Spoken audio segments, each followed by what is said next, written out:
오늘 우리에게 주신 하나님의 말씀은 요한복음 3장 1절부터 8절까지의 말씀입니다. 요한복음 3장 1절부터 8절까지의 말씀입니다.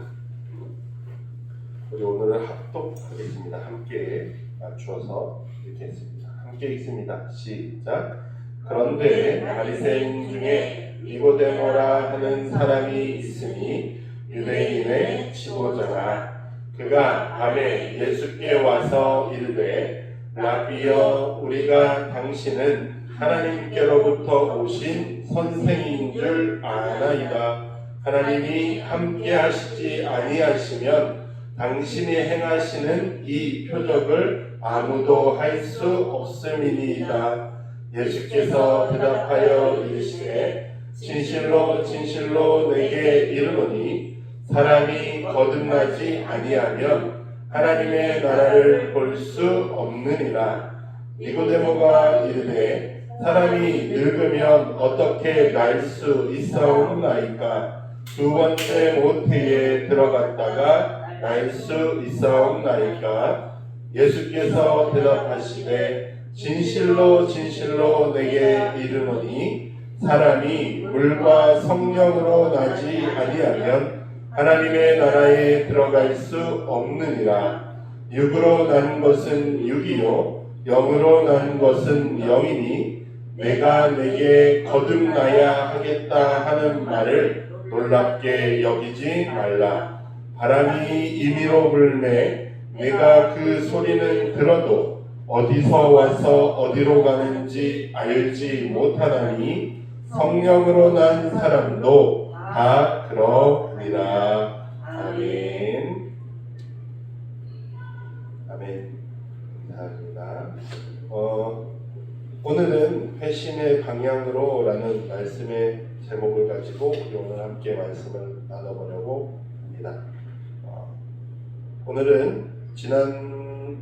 오늘은 우리 삼위 하나님의 역사하심을 찬양하는 날이기도 합니다. 이 함께 예배하는 우리 모두 가운데 하나님께서 역사하시는 그 은혜를 맛보는 시간들이 넘쳐나기를 주님의 이름으로 축복합니다. 또한 웨슬리 목사님 회심기념주일인데요.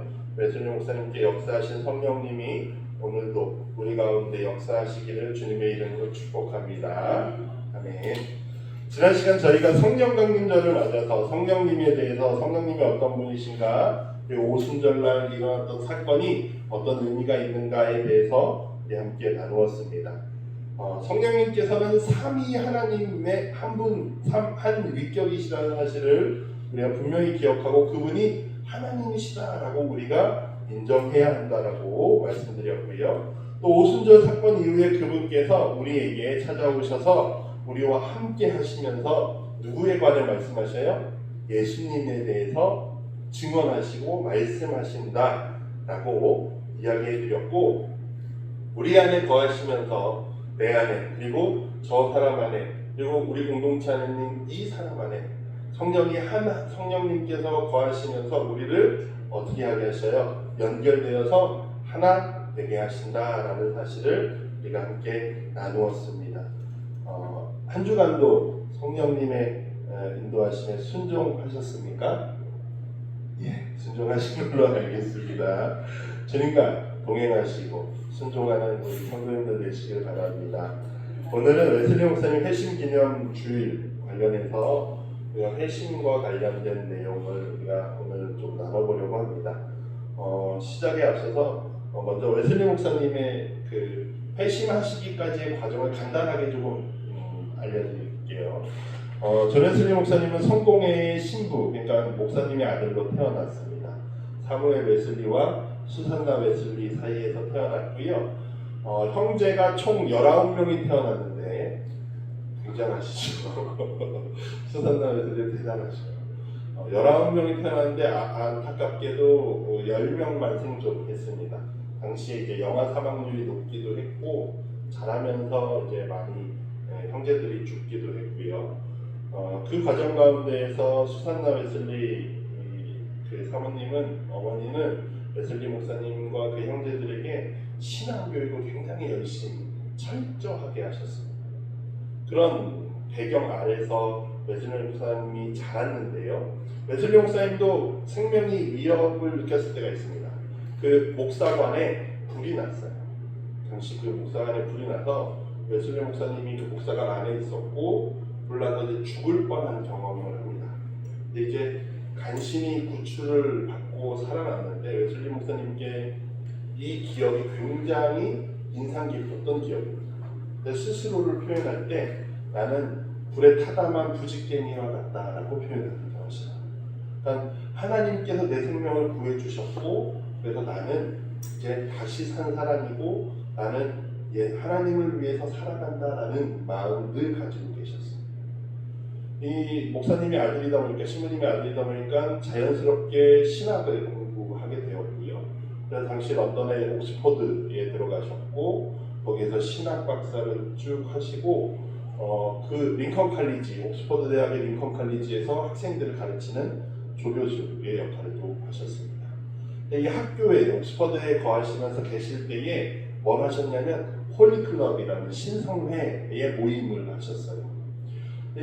이 신성회의 모임은 신앙 훈련을 하는 모임이었습니다. 그래서 철저하게 매 시간마다 모여서 정해진 시간마다 모여서 성경을 읽고 기도를 하고 철저하게 금식을 하고 이런 철저한 규칙적인 행동들을 했습니다. 그 모임이요. 그래서 그 친구들이 그들을 놀리면서 조롱할 때 뭐라 그랬냐면 규칙주의자 혹은 원칙주의자라고 말했습니다.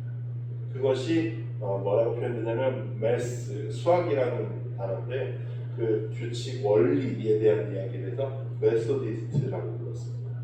그것이 후에는 감리교인들의 이름이 되었어요. 그러니까 조롱하고 놀리던 이름이 우리의 정체성이 되었습니다.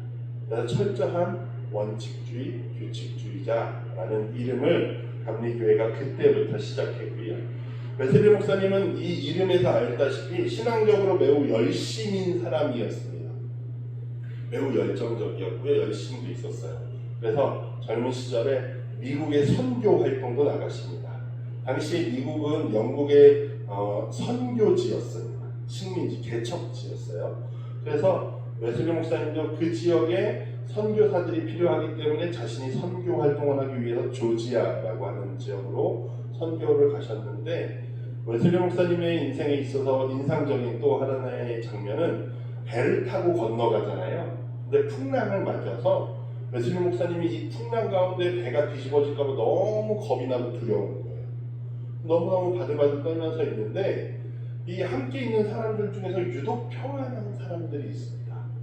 누구냐면 모라비안 교도들입니다. 모라비안 교는 어떤 그 기독교 본파냐면 존 후스라고 중세 시대에 이제 종교 개혁을 외쳤던 사람이 있거든요. 이제 교황에게 이제 탄압을 받고 그 존 후스를 따르던 사람들이 이제 모라비안 지역, 그러니까 체코 지역으로 피난을 갑니다. 그 지역에서 이제 그 종교 개혁의 의미를 계속 가지고 살아왔던 사람들이 모라비안 교도들이에요. 이 모라비안 교도들의 특징은 어떤 경건주의 그리고 또 선교에 대한 열망이 있습니다. 매우 상반되는 것 같은 이미지이죠. 경건주의 그리고 혹은 정적주의라고 표현하는데 이렇게 가만히 이렇게 경건한 마음을 가져야 이런 사람들인데 또 한쪽의 마음에는 선교를 향한 열망이 있는 사람들이었어요. 이 사람들도 미국에 선교를 가는 사람들이었는데 웨슬리 목사님이 만나서 물어봅니다. 당신들은 배가 이렇게 뒤집힐 것 같은데 무섭지도 않냐? 죽을까봐 두렵지도 않냐? 라고 했더니 이 사람들이 웨슬리 목사님한테 뭐라고 말하냐면 하나님을 신뢰하기 때문에 괜찮다. 그리고 오히려 감사하지 않냐? 죽어도 하나님 곁에 감사하지 않냐?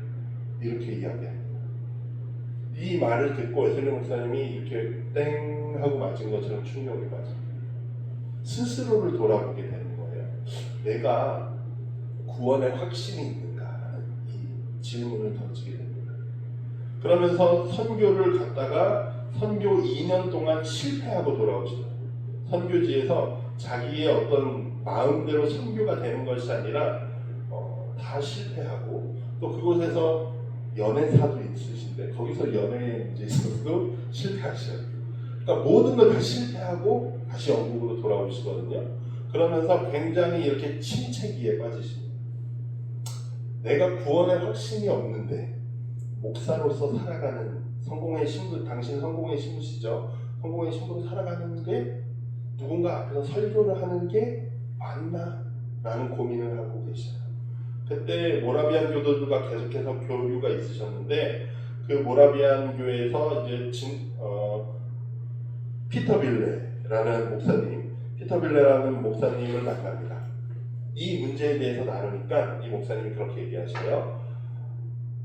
당신이 믿음이 없을 때에는 믿음에 관해서 설교하십시오. 믿음을 얻기 위해서 믿음에 관해서 설교하십시오. 그리고 믿음이 생기면 그 믿음을 가지고 믿음에 대해서 설교하십시오. 이렇게 이야기합니다. 그러니까 그 고민에서 떠나버리지 말고 그 고민 안에서 계속해서 기도하고 싸우라는 거죠. 웨슬리 목사님이 그 문제를 두고서 계속해서 생각하고 고민하고 기도하고 하나님 나에게 믿음이 있기 원합니다 라고 계속해서 기도하셨어요. 그러던 중 1738년에 자신의 한계를 맛보고 저 밑바닥까지 떨어졌을 때에 1938년 5월 24일 영국 올더스 게이트라는 작은 골목 거리에서 모라비안 교도들과 함께 기도 모임이 있었습니다. 그 기도 모임에 참석하셔서 딱 앉아 계시는데 누군가 일어나서 이제 그 마틴 루터의 로마서 주석의 서문을 읽기 시작했습니다. 그 서문을 읽는데 마틴 루터가 로마서를 주석할 때 강조했던 것은 우리가 행위로 구원을 얻는 것이 아니라 그 가톨릭 교회가 말하던 어떤 성과나 공로, 내가 무언가 하는 공로로 구원을 얻는 게 아니라 우리는 믿음으로 구원을 얻는다라는 내용이 로마서 서문에 강조하면서 나오거든요. 그 내용을 들을 때 웨슬리 목사님의 마음에 성령의 체험이 일어납니다. 우리말 번역에는 마음이 뜨거워졌다라고 번역하는데 영어 원어상으로 볼 때는 마음이 따뜻해졌다라고 하는 게 맞아요. 마음의 변화가 일어나기 시작합니다. 웨슬리 목사님. 그러면서 믿음이구나 라는 것을 알게 되시고 그의 삶의 그 신앙의 방향이 그 이전에는 매우 내가 뭔가를 열심으로 하고 거룩한 인간으로 살기 위해서 규칙적으로 최선을 다해서 살았는데도 힘들었어요. 그런데 이 회심의 경험을 하고 난 이후에는 내가 구원이 하나님의 믿음으로, 하나님을 믿음으로, 예수 그리스도를 믿음으로 가능하구나라고 전환되면서 이 신앙의 균형이 맞춰지기 시작한 체험이 웨슬리 목사님의 회심 체험입니다. 이 회심 체험이 매우 중요한 것은 웨슬리 목사님의 신앙의 방향이 온전하게 정해지고 그 방향을 따라서 최선을 다해 이제 영국에서 사역을 하시거든요. 그 과정으로 우리가 지금 이 자리에 있게 된 거고 감리교인들이 될 수 있었기 때문입니다. 오늘 본문에도 웨슬리 목사님과 같이 진리를 찾아서 예수님께 나와왔던 사람이 등장합니다. 누구입니까, 여러분? 니고데모라고 하는 사람입니다. 니고데모라는 이름의 뜻은요, 승리한 백성 혹은 백성의 정복자라는 의미를 가지고 있습니다. 그래서 학자들은 이게 하나의 호칭이지 않을까라고 생각을 해서 실제 인물은 누굴까라고 궁금해하기도 하는데요. 사실 명확히 알 수는 없고 성경에 나온 것만으로 봐서 이 니고데모라고 하는 사람은 사내들인이라고 하는 그 유대인들 사이의 지도자들, 사내들인이라고 하는 우리로 치면 뭐 국회의원이나 어떤 정부 관료쯤 되는 인물일 것 같아요. 그런 자리에 있는 사람 니고데모가 예수님을 찾아왔습니다. 근데 그가 왜 찾아왔을까요? 그는 심지어 바리새파 사람입니다. 예수님과 늘 대척점에 서 있던 종교 지도자들이에요. 니고데모는 부자였고요.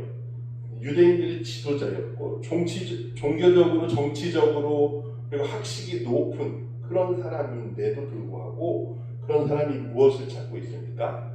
진리에 대한 탐구를 하고 있습니다. 누가 진리인가? 예수를 보니 저 사람이 진리인가? 라는 고민에 빠졌습니다. 그리고 예수님께 직접 와서 묻습니다. 언제 오나요? 오늘 성경 본문에서 언제 오나요? 앞으로 조금 넘겨볼까요?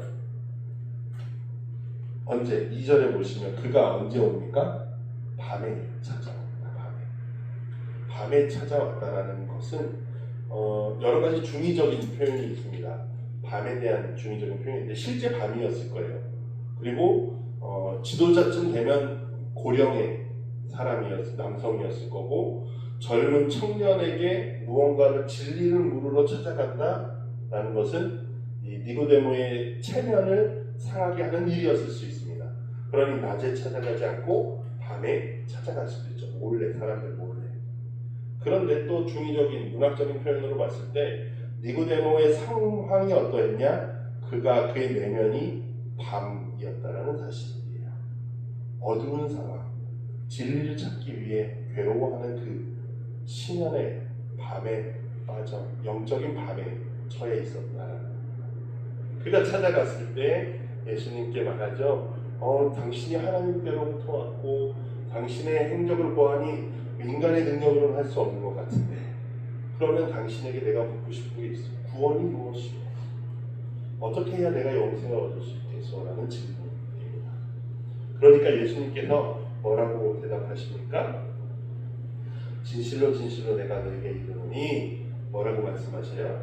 사람이 뭐 하지 않으면 거듭나지 않으면 하나님의 나라를 볼 수 없다. 거듭나야지만 구원을 받는다. 거듭나야지만 영생을 누릴 수 있다라고 말씀하십니다. 근데 요한복음에서 주로 사용되는 방식 중에 하나가 중의적인 단어를 주고서 이제 그 대상이 착각을 하고 예수님이 말씀하시는 것이 서로 같은 단어를 놓고 다르게 해석하는 표현들을 하거든요. 그래서 거듭나야 한다라는 말을 예수님이 하시는데 이 지금 보시면 니고데모가 뭐라고 합니까? 4절에 보시면 사람이 어떻게 두 번 태어나나요? 라고 물어봐요. 이 예수님께서 거듭나다라고 표현한 헬라어는 아노텐이라는 단어인데요. 이 말의 뜻은 새롭게 혹은 다시 한번, 또 다른 거는 위에서부터 위로부터라는 표현이 있습니다. 의미가 있어요. 근데 지금 니고데모가 이해한 건 어떤 의미예요? 새롭게라는 거예요. 새로 다시 태어난다라는 거예요. 근데 우리나라 한글 한자도 지금 다시 태어나다라는 의미의 무거울 중 거듭할 중이라는 단어를 사용하거든요. 그래서 중생이라고 표현하는데 그런 의미도 가지고 있지만 예수님께서 강조하시는 의미는 다시 태어나다의 의미가 아니라 어디서부터요? 위로부터 나다라는 의미예요. 이 땅에서 다시 태어나는 것이 아니라 하늘로부터 다시 태어나다라는 의미로서 그러니까 다 같은 단어인데 다르게 해석해서 말하고 있습니다. 예수님께서 그런 의미에서 말씀하셔요. 하늘로부터 태어난다라는 것에 대해서 다르게 표현하면 하나님과의 관계가 다시 연결되어진다라고 말할 수 있을 겁니다.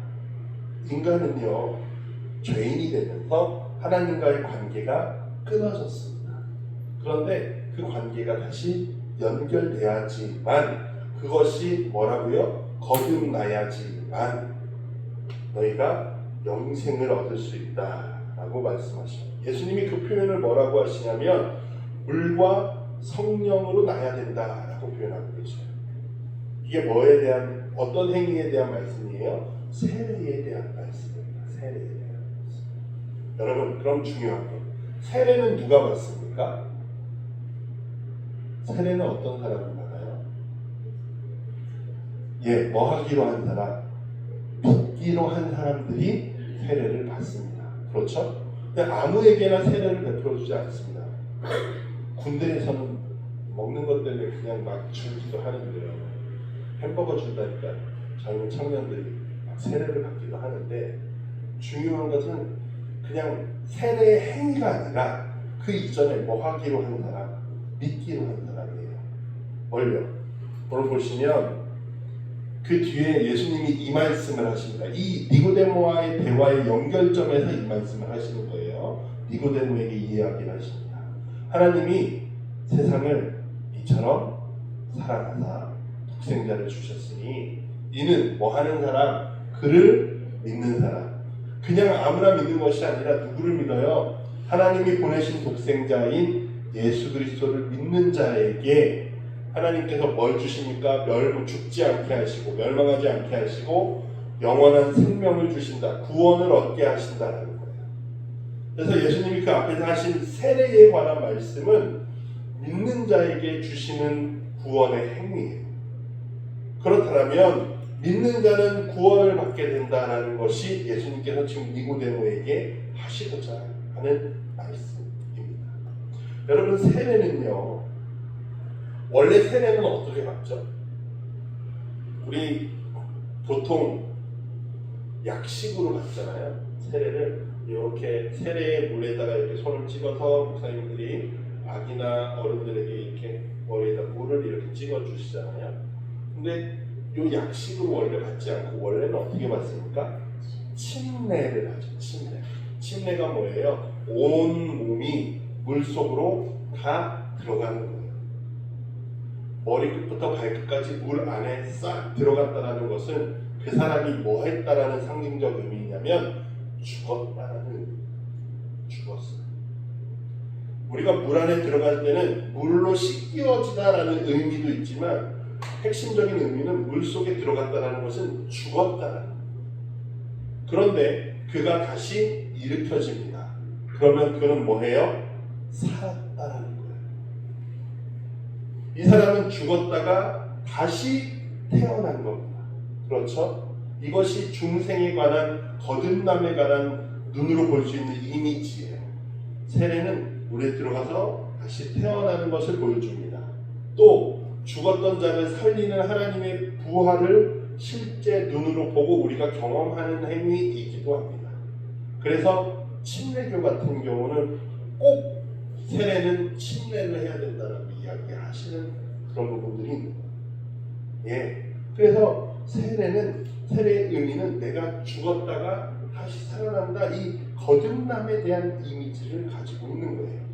그리고 웨슬리 목사님이 회심을 경험한 것처럼 이 회심, 어떻게 회심이 가능합니까?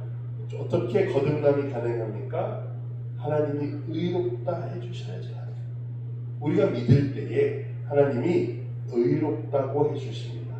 그 의롭다고 칭함을 받은 사람은 새로운 삶이 시작됩니다. 그 시작점은 뭐라 그러냐면 중생, 거듭남, 감리교회에서는 신생이라고 표현하기도 합니다. 신생, 새로운 삶이다. 그 신생 이후의 삶을 뭐라고 부르냐면 성화라고 부르는 거거든요. 그건 조금 뒤에 제가 또 이야기 드리겠습니다. 그래서 물과 성령으로 세례를 받아야 된다. 죽어야 한다는 거예요. 그리고 다시 살아야 한다는 겁니다. 성령이 오심으로써 우리 안을 깨끗하게 만드신다는 거예요.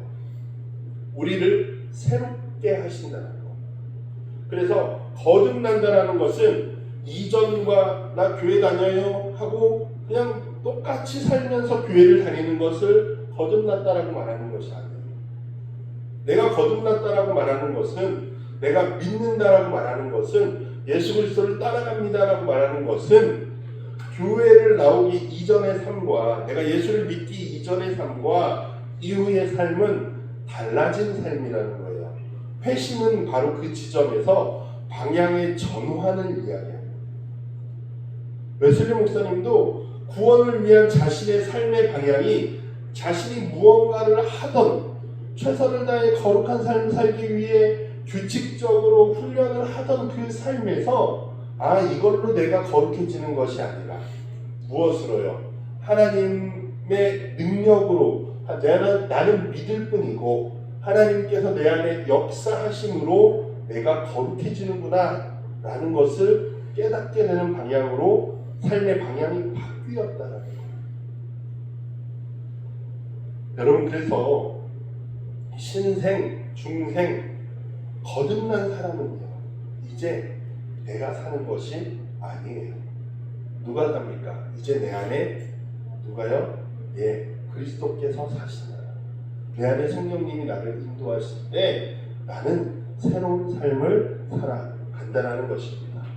내가 내 뜻을 이루기 위해 살아가는 것이 아니라 내 안에 계신 주님께서 하나님의 뜻을 나에게 알려주시고 내가 그 뜻을 이루기 위해 살아가는 삶이라는 것. 그게 거듭난 삶입니다. 그리고 그런 사람들을 우리는 뭐라고 부릅니까? 성도라고 부르는 겁니다. 그런 사람들을 우리는 교회라고 부르는 겁니다. 그냥 대충 놀기 위해서 대충 사람이나 만나고 대충 인간관계나 쌓기 위해서 나오는 사람들을 교회라고 부르는 것이 아닙니다.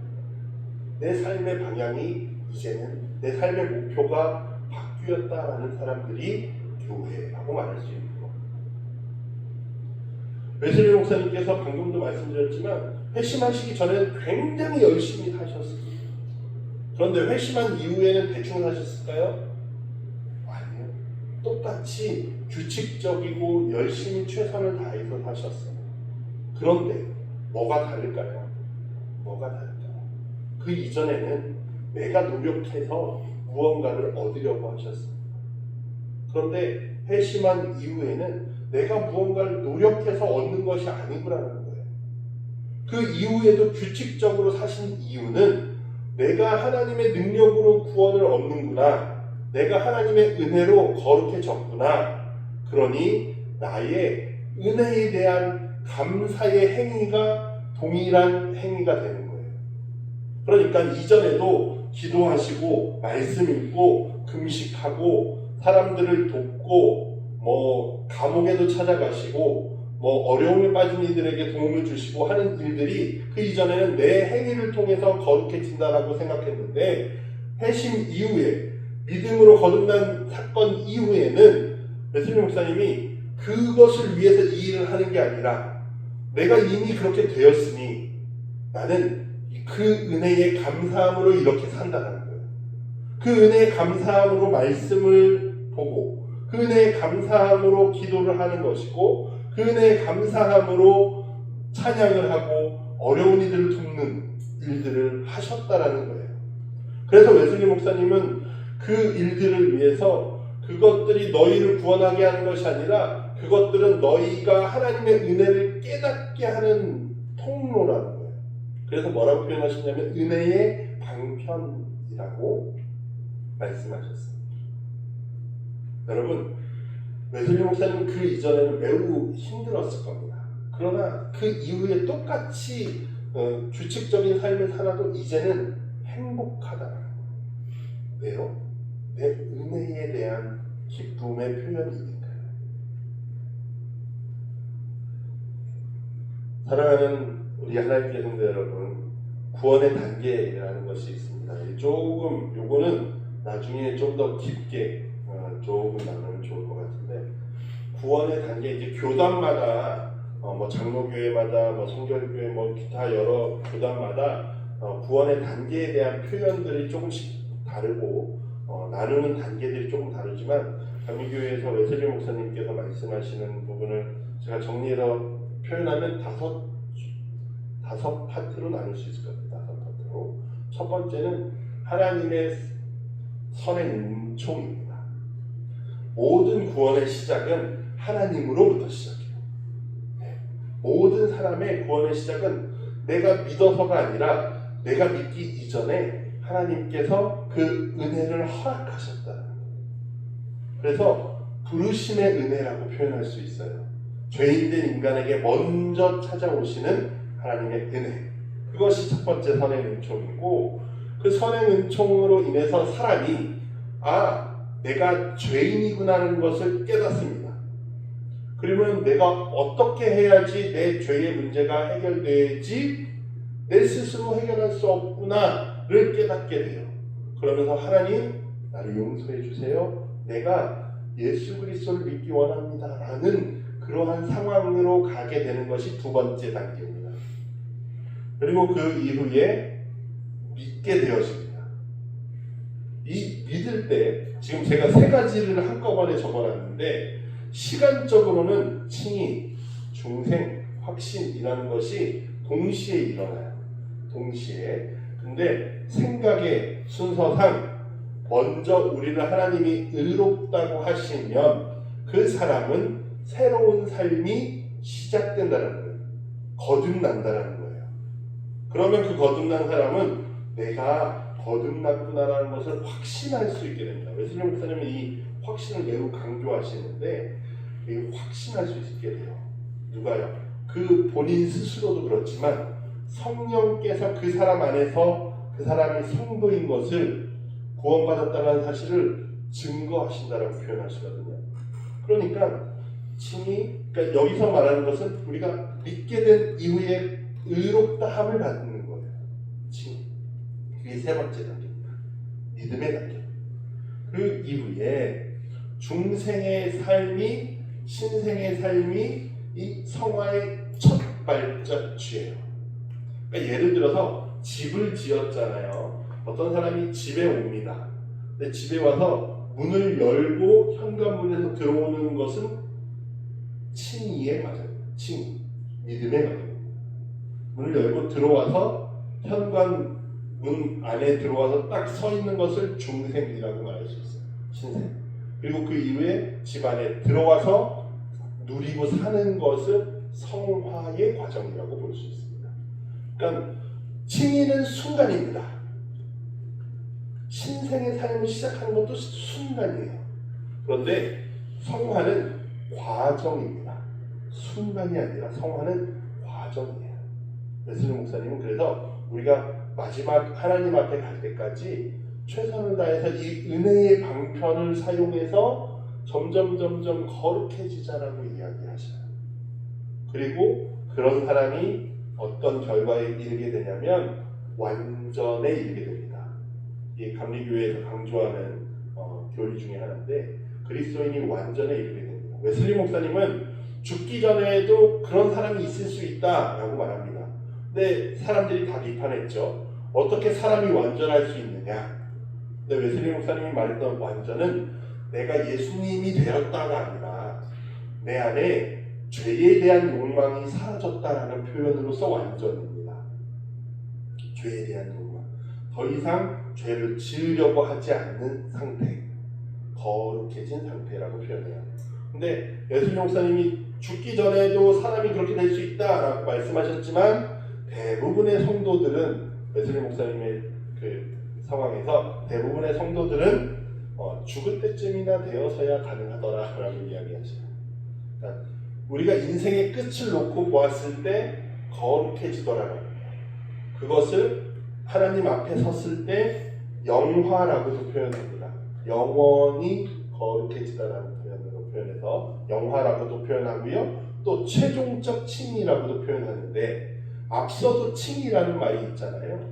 앞서 칭의는 우리가 하나님께서 거룩하다라고 여겨주시는 겁니다.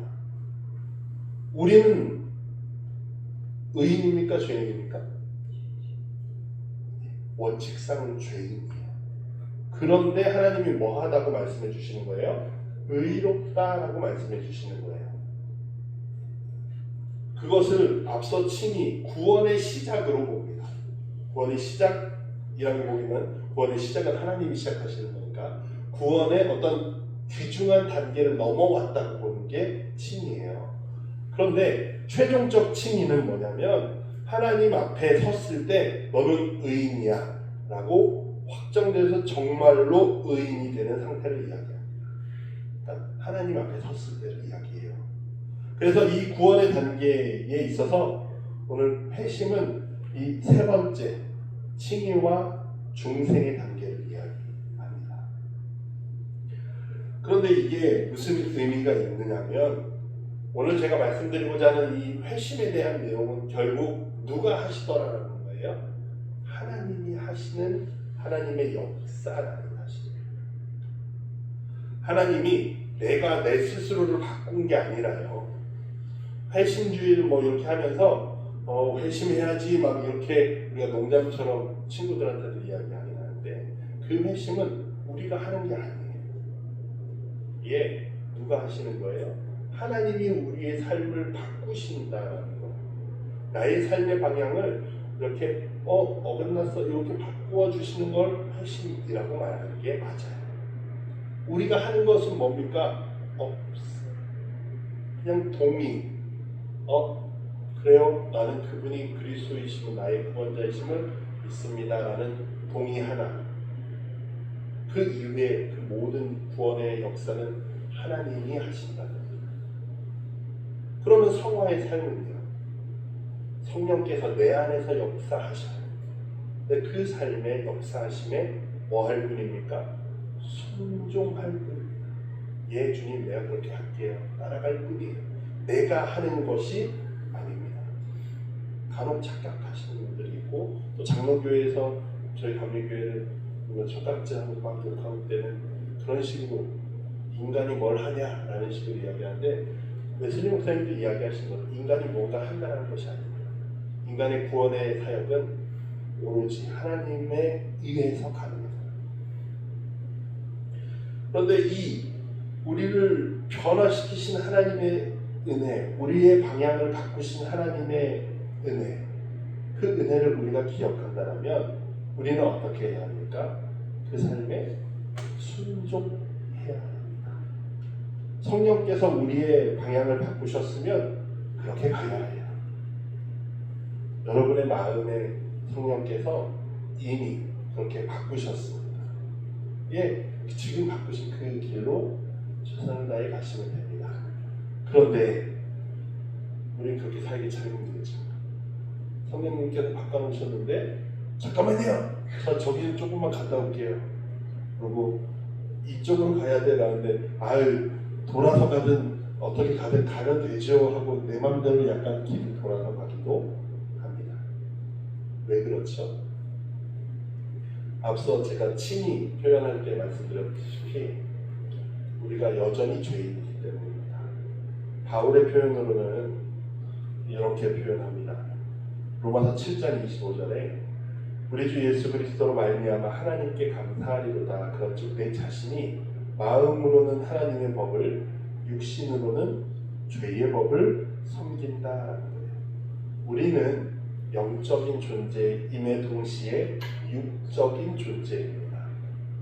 예, 우리가 마지막 날에 부활할 때에 하나님 앞에 설 때에 예수 그리스도와 같은 몸을 입게 될 때, 부활하신 예수 그리스도와 같은 몸을 입게 될 때에는 아까 최종적 칭의에서 말씀드렸다시피 온전히 변할 겁니다.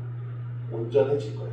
근데 지금은 우리의 영적인 부분과 육적인 부분이 동시에 서로 다투는 상황 가운데 있다는 거예요. 그래서 여전히 그 길로 가지 못하죠.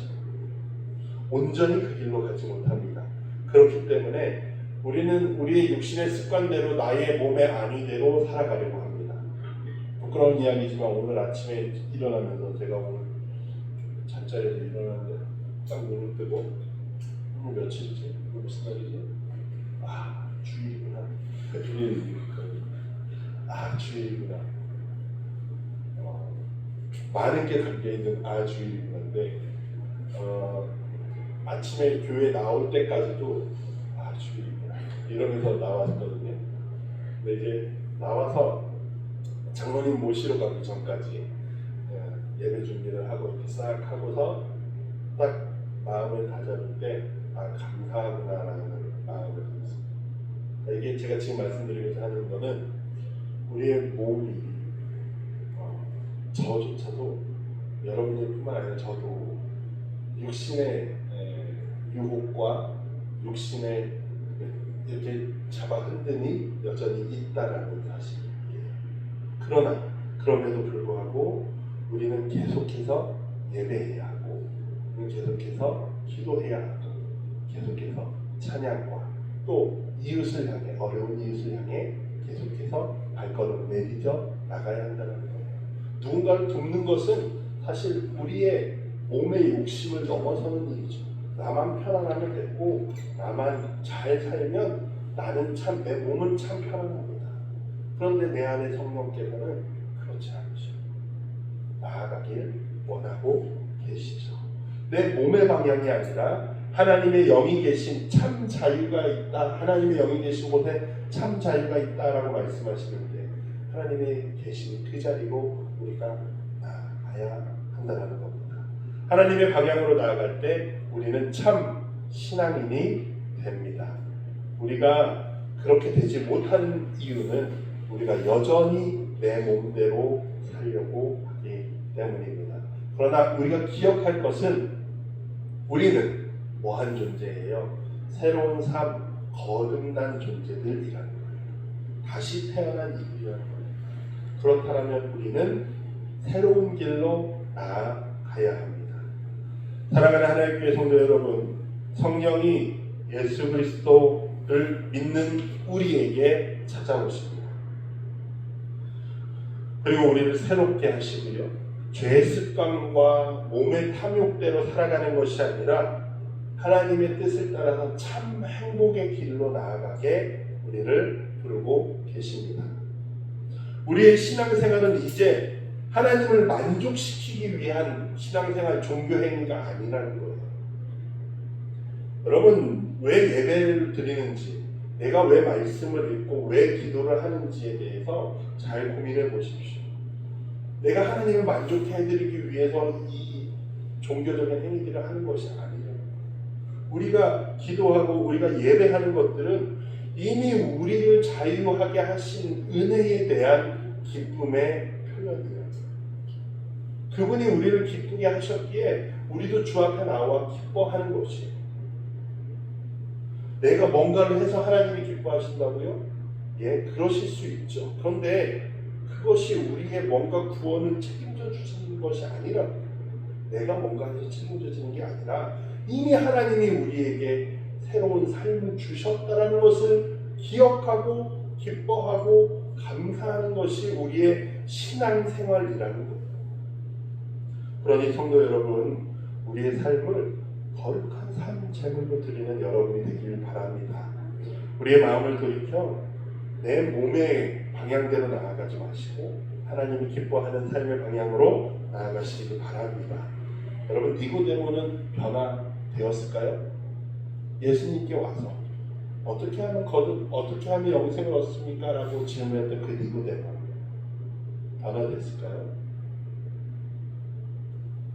7장에 보시면, 요한복음 7장에 보시면 예수를 죽여야 된다라고 하는 바리새인들의 그 의견에 반론을 제기하는 사람이 있는데 그 사람이 니고데모였습니다. 그리고 또 요한복음 19장에 예수 그리스도께서 십자가에 달려 죽으십니다. 죽고 난 이후에 우리가 기억하기로는 아리마대 사람 요셉이 예수 그리스도의 시체를 내려서 자신의 그 무덤에 안치하잖아요. 근데 요한복음에 누가 또 등장하냐면 그곳에서 향품을 가지고 온 이 시체의 향품을 바르기 위해 니고데모가 등장합니다. 니고데모가 그 요셉과 함께 예수 그리스도의 그 시신을 안치하고 이 향품을 바르는 일들을 했다라고 표현하기도 합니다. 니고데모는 변화되었습니까, 여러분? 네, 새로운 변화된 삶을 살게 되는 겁니다. 겉으로 드러나지 않은 주님의 제자였던 거죠. 전승에 따르면 가톨릭 교회와 동방종교회는 니고데모가 순교했다라고 그 교회의 전통으로 받아들입니다. 그래서 성인의 반열에 가톨릭 교회와 동방종교회는 성인의 반열에 올려놨어요. 그러니까 아마도 니고데모는 분명히 예수 그리스도를 만난 이후에 믿게 되었을 것이다 라고 우리는 짐작할 수 있을 것 같아요. 근데 이건 하나님 나라 가봐야 될 것 같기도 합니다. 추측입니다. 그러나 여러 정황들을 봤을 때 니고데모가 변화되지 않았을까 라는 겁니다. 웨슬리 목사님도 변화되었고 또한 성령께서 여러분을 변화시키셨다라는 사실을 기억하시기 바랍니다. 죄와 육신은 우리에게 너 좋은 거 해 라고 말합니다. 그러나 우리는 성령께서는 그거 말고 하나님이 기뻐하시는 걸 해야지 라고 우리에게 말씀하십니다. 사랑하는 성도 여러분, 여러분 안에 계신 성령께서 여러분을 변화시키셨다라는 변화시키십니다 뿐만 아니라 이미 변화시키셔서 새로운 삶을 살아가게 하셨다는 사실을 기억하시길 바랍니다. 그렇다면 우리는 그 인도하심에 따라가야 할 의무가 주어집니다. 예, 받은 권리가 우리에게 많으니 그 권리에 따른 의무도 당연히 있습니다. 하나님의 뜻에 따라가야 합니다. 그러면 우리에게 그 길이 오히려 행복한 길이랍니다. 그게 성도에게 행복한 길입니다.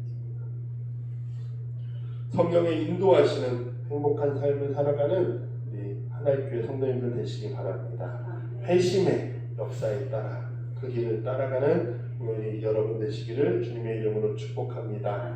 그 무엇도 우리를 그의 사랑에서 끊을 수 없으니 한 주간도 주님의 말씀으로 힘을 얻어 살아가는 여러분 되시기 바랍니다. 우리 주어진 말씀을 가지고 다짐의 기도를 합니다. 하나님 감사합니다. 죽을 수밖에 없던 우리를 찾아오셔서 우리의 죄를 깨닫게 하시고 우리를 위해 죽으신 주님이 우리의 구원자가 되심을 믿게 하셔서 우리의 삶이 새롭게 다시 태어났음을 고백합니다. 하나님, 우리가 변화된 삶을 향하여 계속해서 나아가게 하여 주시옵소서. 우리의 육신의 습관과 욕심과 죄의 유혹은 우리의 발걸음을 잡아 끌지만 우리가 지지 않게 하시고 계속해서 주님을 닮아가는 하나님의 뜻을 이루는 삶이 되게 하여 주시옵소서. 우리의 신앙생활이 하나님을 기뻐하고 하나님이 기뻐하시는 삶이 되어서 정말 행복한 그 삶을 누리게 하여 주시옵소서. 또한 우리만 행복할 것이 아니라 이 땅 가운데 눈물 짓는 자들에게 찾아가 우리에게 기쁨이 있음을, 주님의 은혜가 있음을 나눌 수 있게 하시고 전할 수 있게 하여 주시옵소서. 감사드리며 예수님의 이름으로 기도드립니다. 아멘.